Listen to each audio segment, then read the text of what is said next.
Daan-daang residente sa New Lucena sa Iloilo ang pumunta sa Love for All program ng pamahalaan na pinangunahan ni First Lady Liza Araneta Marcos. Si Nina Oliverio ng PTV Cebu sa Balitang Pambansa Live.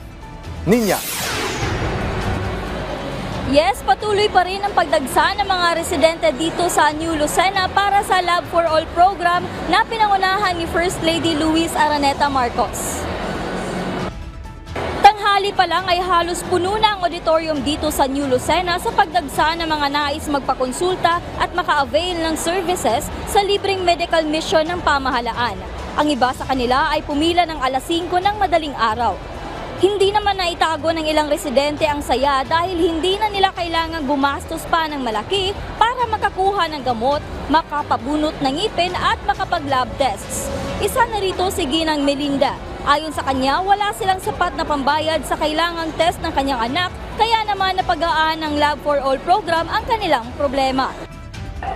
Ang masabi ko dito sa medical mission ng Love for All, ang malaking tulong sa amin kasi yung anak ko, bali may request siyang ECG at saka x-ray, hindi namin na-comply kasi wala kaming pambayad, wala kaming pera. Kaya ngayon sa medical mission, ang dito na tupad namin ng ang request. Salamat sa sa Love for All ni First Lady. Ang ilan sa kanila ay nakapag-x-ray na, dental check-up, nakapagkonsulta na sa mata at ang ilan naman ay nakapagpagupit ng buhok sa libreng haircut na ibinahagi ng Philippine Army.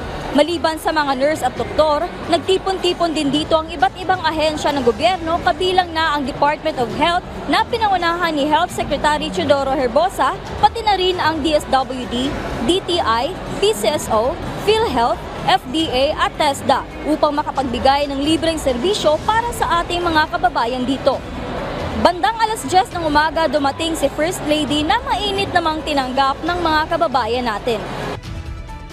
Samantala, mahigpit naman ang seguridad na ipinatupad ng mga otoridad dito upang masiguro ang kaligtasan ng mga dumagsa at maayos na daloy ng programa.